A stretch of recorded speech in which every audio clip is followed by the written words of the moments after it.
মুর্শিদাবাদের রেজিনগরে শুরু হয়েছে হুমায়ুন কবিরের প্রস্তাবিত বাবরি মসজিদ নির্মাণের কাজ। আর এলাকায় সকাল থেকেই সাজো সাজো রব।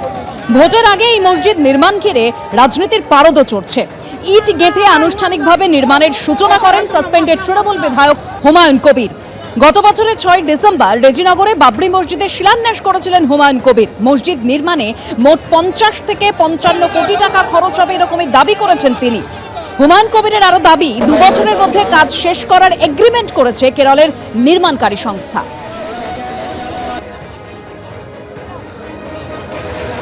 মুর্শিদাবাদের রেজিনগরে শুরু হয়েছে হুমায়ুন কবিরের প্রস্তাবিত বাবরি মসজিদ নির্মাণের কাজ এবং সকাল থেকে এলাকায় সাজো সাজো রব। সেই ছবি আপনারা দেখতে পাচ্ছেন।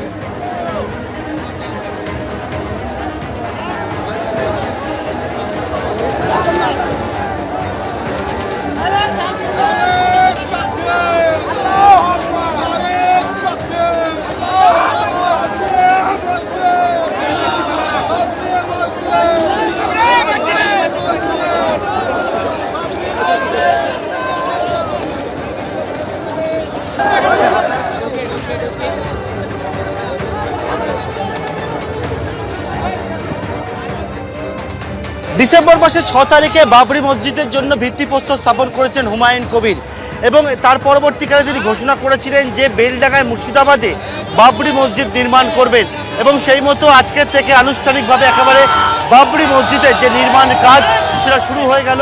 এবং এখানে দেখতে পাচ্ছি হুমায়ুন কবির তিনি এখানে উপস্থিত রয়েছেন এবং থেকে সেই প্রস্তাবিত যে বাবরি মসজিদ, সেই বাবরি মসজিদের নির্মাণের কাজ এই মুহূর্তে শুরু হয়ে গেল। হুমায়ুন কবির নিজে উপস্থিত থেকে বাবরি মসজিদ নির্মাণের যে কাজ সেটা শুরু করে দিলেন। ক্যামেরায় প্রবীর সামন্তের সঙ্গে পার্থপ্রতিম ঘোষ, এবিপি আনন্দ, মুর্শিদাবাদ। এর পাশাপাশি পলাশী থেকে ইটাহার পর্যন্ত যে বাবরি যাত্রার কর্মসূচি ছিল হুমায়ুন কবিরের, তা তিনি পিছিয়ে দিলেন। হুমায়ুন কবির এ প্রসঙ্গে দাবি করেছেন যে মালদা পুলিশের তরফে তাকে জানানো হয়েছে পরীক্ষা চলছে, পরীক্ষার্থীদের অসুবিধা হবে, তাই পরীক্ষার্থীদের কথা ভেবেই এই সিদ্ধান্ত নিয়েছেন, জানিয়েছেন হুমায়ুন কবির। আপাতত পলাশী থেকে ইটাহার বাবরি যাত্রা স্থগিত হলেও বদলে হবে পদযাত্রা। কাল পলাশী থেকে বেলডাঙ্গা পর্যন্ত 22 কিলোমিটার রাস্তা জুড়ে হবে পদযাত্রা।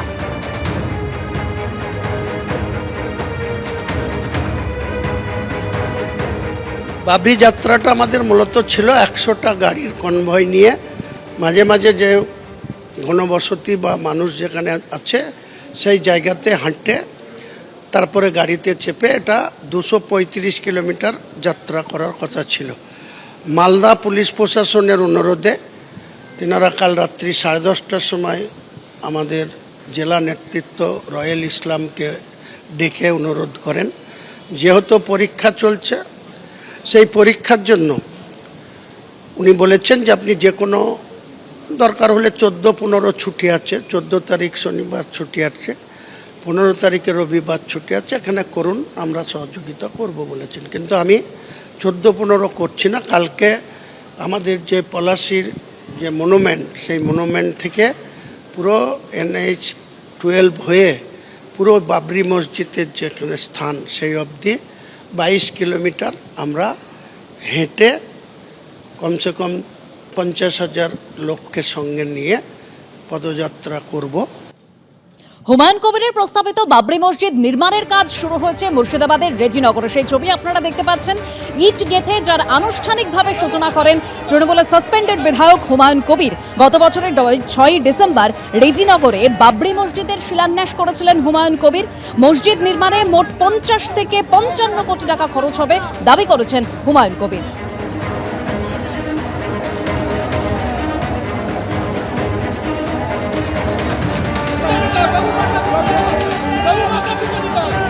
আর হুমায়ুন কবির তিনি একযোগে তৃণমূল এবং বিজেপিকে নিশানা করছেন। তিনি বলছেন যেভাবে দল তাকে বের করে দিয়েছে, বাবরি মসজিদ হলে তার সুফল তৃণমূল পেত, কিন্তু তৃণমূল যে ভুল করেছে তার খেসারত তৃণমূলকে দিতে হবে। কি বলেছেন শোনাবো। এই ভুলের খেসারত তৃণমূল কংগ্রেসকে দিতে হবে। হুমায়ুন কবির তৃণমূলে থাকলে বা তৃণমূল থেকে বিতাড়িত না হলে হুমায়ুন কবিরের আজকের যে বাবরি মসজিদের সূচনা বা বাবরি মসজিদ তৈরি করার যে পরিকল্পনা, সেটা আখেরে তৃণমূল কংগ্রেসই বেনিফিট পেত। বিজেপি যেমন রাম মন্দির করে ভারতবর্ষের রাজনীতিতে বেনিফিট নিচ্ছে, পশ্চিম বাংলায় বিজেপি সনাতনী করে যখন তাদের উন্নয়নের কথা বলে মানুষের কাছে ভোট ব্যাংক বাড়াচ্ছে, তখন আজকের দিনে পরিষ্কার করে বলতে চাই যে বিজেপি বাংলা দখল করতে চায়। হুমায়ুন কবির কোনো মতেই সেই বিজেপিকে বাংলা দখল করতে দেবে না। পাশাপাশি যে বাবরি মসজিদ করার জন্য যে হুমায়ুন কবিরকে সাসপেন্ড করে তৃণমূল নেত্রী যে ঐতিহাসিক ভুল করেছে, তার খেসারত তাকে ক্ষমতাচ্যুত হবে তৃণমূল কংগ্রেস। আর হুমায়ুন কবিরের এই মন্তব্য প্রসঙ্গে তৃণমূলের রাজ্য সহ-সভাপতি জয়প্রকাশ মজুমদার বলছেন, বাবরি মসজিদ তৈরি করে ভেসে থাকার চেষ্টা করছেন হুমায়ুন কবির। শুনুন। বাবরি মসজিদ করার জন্য তো ওনাকে দল থেকে তাড়ানো হয়নি। দল বিরোধী কার্যকলাপ, সমাজে যার বিরূপ প্রতিক্রিয়া হচ্ছিল, দলের অনুশাসন না মেনে চলার জন্য তাকে তাড়ানো হয়েছে। তারপরে তো উনি বাবরি মসজিদের ঘোষণা করে বেঁচে থাকার চেষ্টা করছেন। এই হুমায়ুন কবিরের এত কিছু হাঁক ডাক দেখবেন ইলেকশনের পরে সব শেষ হয়ে যাবে। আর বিজেপি সাংসদ খগেন মুর্মু তিনি বলছেন, এই করে লাভ হবে না হুমায়ুন কবিরের। শুনুন।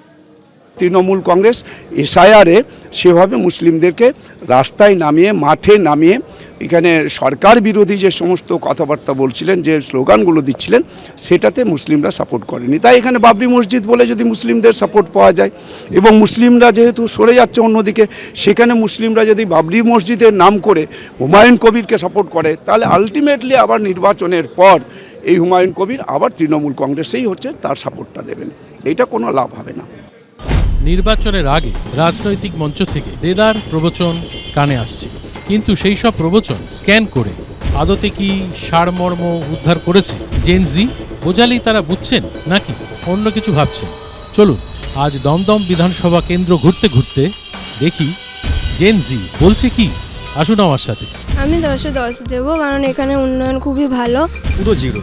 অবনতির দিক থেকে তো 10-এ 10 নিশ্চিত, 10-এ 100 দেওয়া যেতে পারে। আপাতত 10-এ 10ই দেবো। লেবারেটি বেশি আছে, সেভাবে ইনকাম নেই, বেকারত্ব বেড়ে চলেছে, তো বেড়েই চলেছে। শিক্ষা তো এখন প্রায় সোনার পাথরবাটিতে পরিণত হয়েছে এই রাজ্যের তৃণমূল সরকারের আমলে। পশ্চিমবঙ্গের বর্তমান সরকার নতুন জেনারেশনকে এগিয়ে নিয়ে যাওয়ার চেষ্টা করছে। চাকরি নেই, 6000-এর উপরে বেশি শিল্পপতিরা, শিল্পীরা আজকে পশ্চিমবাংলা থেকে মুখ ফিরিয়েছে। কার দৌলতে, কাদের জন্য? সেই কর্মসংস্থান আরও বাড়ানোর জন্য যথেষ্ট পদক্ষেপ নিচ্ছেন।